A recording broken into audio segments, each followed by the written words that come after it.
নমস্কার বন্ধুরা, হাতে যদি মাত্র 10 থেকে 15 মিনিট সময় থাকে তাহলে এই রেসিপিটি একবার দেখে নিতে পারেন। সকালে জলখাবার অথবা দুপুরের লাঞ্চ বা রাতের খাবার সব কিছুর জন্য একদম উপযুক্ত একটা পারফেক্ট রেসিপি নিয়ে হাজির হয়ে গেছি। তার জন্য এখানে আমি নিয়েছি 1 কাপ পরিমাণে সয়াবিন বড়ি। এটাকে ফুটন্ত গরম জল দিয়ে ভিজিয়ে 10 মিনিট রেখে দেবো যাতে করে এটা নরম স্পঞ্জি হয়ে যায়। খাই খাই অনুর রান্নাঘরের প্রত্যেকটা রেসিপি খুব সহজ সরল আর সাধারণ। এই রেসিপিতে ব্যবহার করব 250 গ্রাম গোবিন্দভোগ চাল। তার সাথে নিয়েছি 100 গ্রাম ছোলার ডাল।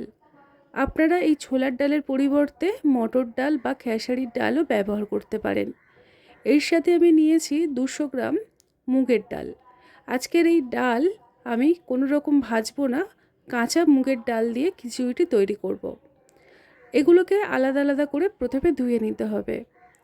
এই রেসিপিতে সবজি হিসাবে ব্যবহার করেছি 2টো আলু, 4টে কাঁচা লঙ্কা আর একটা গোটা টমেটো। বন্ধুরা, এই রেসিপিটা একদম সহজ সরলভাবে বানিয়ে দেখাবো। হাতে মাত্র 10 থেকে 15 মিনিট যদি সময় থাকে তাহলে রেসিপিটি তৈরি হয়ে যাবে। কোনো রকম মশলা বাটাবাটির ঝামেলা ছাড়াই আজকের আমি বানিয়ে দেখাবো। যারা ব্যাচেলার তাদের জন্য একদম উপযুক্ত একটা রেসিপি। আমি এখানে শুধু আলু ব্যবহার করেছি। আপনারা চাইলে আলুর সাথে কিছুটা বিনস বা গাজর বা নিজেদের পছন্দ মতো সবজি অ্যাড করতে পারেন। এর সাথে টমেটো নিয়েছি আর টমেটোটাকে লম্বা করে মোটা করে কেটে নেব। খুব একটা ছোট করতে হবে না, এতেই কিন্তু টমেটোগুলো একদম গলে যাবে। দেখুন, টমেটোগুলোকে লম্বা করে আমি কেটে নিয়েছি। আর আদাটাকে পরে ব্যবহার করব, কিভাবে ব্যবহার করব সেটা দেখতে থাকুন।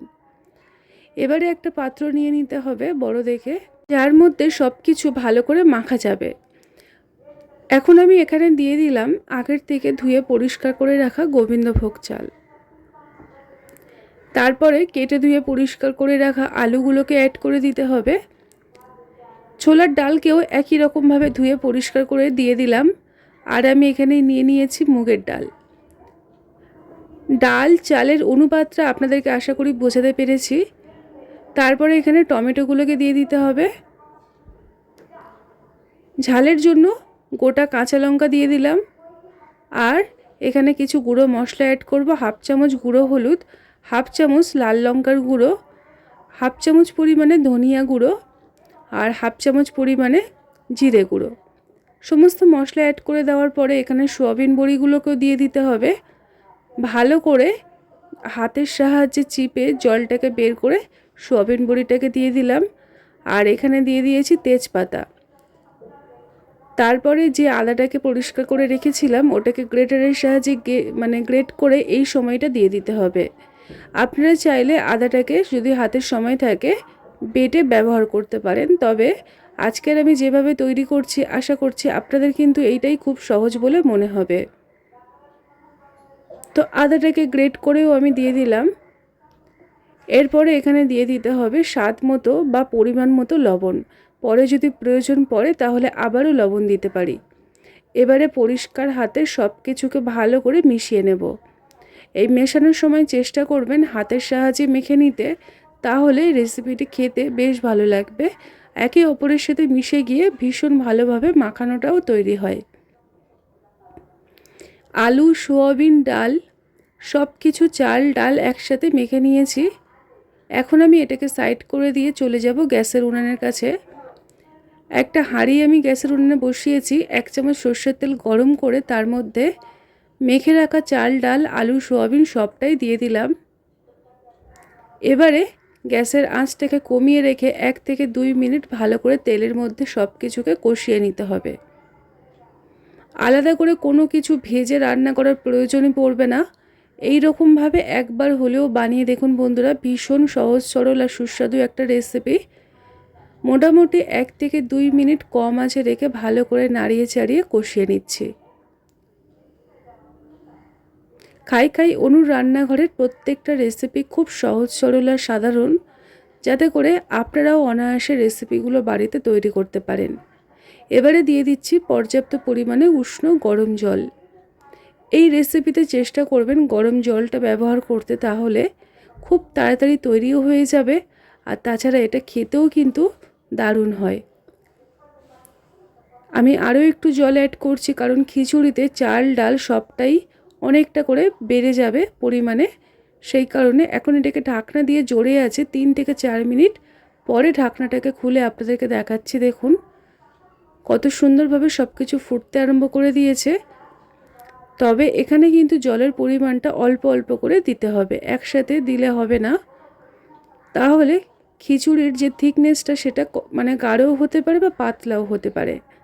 এবারে গ্যাসের আঁচটাকে কমিয়ে ঢাকনা দিয়ে 3-4 মিনিট রেখে দিয়েছিলাম। তারপর ঢাকনাটাকে খুলে আপনাদেরকে দেখাচ্ছি। দেখুন সব কিছু কত সুন্দরভাবে সুসেদ্ধ হয়েছে, আর চাল আর ডাল আগের তুলনায় ফুলে কতটা বড় হয়ে গেছে। এখানে আবারও আমি দিয়ে দিলাম উষ্ণ গরম জল, দিয়ে সব কিছুর সাথে ভালো করে নাড়িয়ে চাড়িয়ে নেব। এগুলোকে আবারও ভালোভাবে সুসেদ্ধ হওয়ার জন্য ঢাকনা দিয়ে কম আঁচে রেখে দেব। মোটামুটি 4 থেকে 5 মিনিট পরে ঢাকনাটাকে খুলে আপনাদেরকে দেখাচ্ছি। দেখুন ডাল এবং চাল সবটাই ভালোভাবে সুসেদ্ধ হয়েছে। এখন একটা হাতের সাহায্যে ভালো করে সব কিছুকে নাড়িয়ে চাড়িয়ে আলুটা একটু চেক করে নিচ্ছি। আলুটাও দেখুন খুব ভালোভাবে সিদ্ধ হয়েছে, তবে আরও একটু বাকি আছে। এগুলোকে আবারও ভালো করে নাড়িয়ে চাড়িয়ে নেব। বন্ধুরা অনেক সময় দেখবেন এই খিচুড়ি মুগের ডাল দিয়ে যেহেতু তৈরি হয়, অনেকের আছে যারা খেলে অ্যাসিডিটির সমস্যা হয়, তবে এইভাবে যদি তৈরি করেন একটু অ্যাসিড হবে না, খেতে বেশ ভালো লাগবে। আর এখানে যেহেতু ডাল চাল এবং সোয়াবিন সবটাই রয়েছে হাই প্রোটিন, এটা আমাদের শরীরের পক্ষেও কিন্তু ভীষণ উপকার দেয়। তারপরে আমি এখানে দিয়ে দিলাম স্বাদ মতো লবণ, আগেও দিয়েছিলাম, পরিমাণটা কম হয়েছে তাই অ্যাড করলাম। আর অল্প একটু চিনি অ্যাড করলাম, আর দিয়ে দিচ্ছি 1 চামচ পরিমাণে শাহি গুঁড়ো গরম মশলা। এই গরম মশলাটা দেওয়ার জন্য এই রান্নার টেস্টটাও কিন্তু ভীষণ ভালো লাগে। এবারে এর মধ্যে অ্যাড করে দেব 1 চামচ পরিমাণে ঘি। ঘিটা অবশ্যই করে দেওয়ার চেষ্টা করবেন যদি কাছে থাকে। এই ঘি দেওয়ার জন্য এই রান্নাটা কিন্তু ভীষণ মানে সুস্বাদু হয়। এখন সব কিছুকে ভালো করে নাড়িয়ে চাড়িয়ে মিশিয়ে নেব। বন্ধুরা এই রেসিপিটা আপনারা একবার দেখে বাড়িতে তৈরি করুন, মানে আপনাদেরকে আমি গ্যারেন্টি দিয়ে বলতে পারি এতটা ভালো লাগে খেতে, বাড়ির বাচ্চারা তো খুশি খুশি খেয়েই নেবে, কারণ এখানে বেশি তেল মশলা নেই, খুবই কম তেল মশলা, একদম সহজপাচ্য একটা রেসিপি, খুব সহজে হজমও হয়ে যায়। এটা খেলে কোনো রকম অ্যাসিড অম্লেরও ঝামেলা থাকে না। এখন এটাকে ঢাকনা দিয়ে সাইড করে দিয়ে একটা এর মধ্যে ফোড়ন দেব। তার জন্য একটা তড়কা প্যান গরম করে সর্ষের তেল দিয়ে দিয়েছি 3-4 চামচ পরিমাণে। আর আমি এখানে দিয়ে দিলাম গোটা সাদা জিরে, 2টো শুকনো লঙ্কা গোটা। ভালো করে সব কিছুকে ফোড়নটাকে ভেজে নিতে হবে।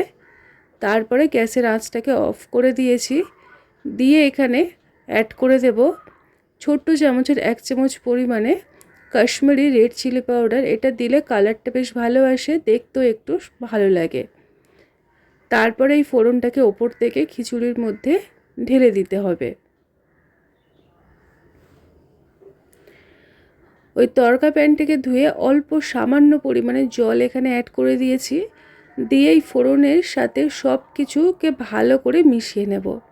গ্যাসের আঁচটাকে একদম কমিয়ে রাখতে হবে, জাস্ট এটাকে একটু মিশিয়ে নিলেই আজকের আমাদের হাতে মেখে খিচুড়ি তৈরি হয়ে গেল। বন্ধুরা এটা তৈরি করতে মাত্র হাতে 10 থেকে 20 মিনিট সময় লাগবে। সকালে খুব তাড়াহুড়ো থাকে, এই রকমভাবে রান্না করে দেখতে পারেন। তাছাড়া নিরামিষ দিনে কি রান্না করব এটাও কিন্তু একটা সমস্যার ব্যাপার। তো আজকের আমাদের খিচুড়ি তৈরি হয়ে গেল, ভীষণ হাই প্রোটিন এবং পুষ্টিকর একটা রেসিপি। এখন একটা প্লেটের মধ্যে গরম গরম পরিবেশন করে নিচ্ছি, আর আপনাদেরকে দেখিয়ে দিচ্ছি। দেখুন কত সহজে তৈরি হয়ে গেল, হাতে মাত্র 10 থেকে 20 মিনিট সময় থাকলেই তৈরি হয়ে যাবে। এদিকে খিচুড়িটা বসিয়ে দিয়ে ওইদিকে আমি কয়েকটা বেগুন ভেজে নিয়েছিলাম খিচুড়ি দিয়ে খাওয়ার জন্য। আজকের আমাদের এখানে প্রচুর বৃষ্টি হচ্ছে, তার মধ্যে আজকের আমি এই খিচুড়ি পাঁপড় ভাজা বেগুন ভাজা আলু ভাজা দিয়ে দুপুরে খাওয়া দাওয়াটা কমপ্লিট করব। আশা করছি রেসিপিটি আপনাদের ভালো লেগেছে। যদি ভালো লাগে প্লিজ লাইক দিয়ে সাথে থাকবেন। নতুন হলে চ্যানেলটিকে সাবস্ক্রাইব করে নিতে পারেন এইরকমই নানা রকম রেসিপি পাওয়ার জন্য। সবাই ভালো থাকবেন, সুস্থ থাকবেন।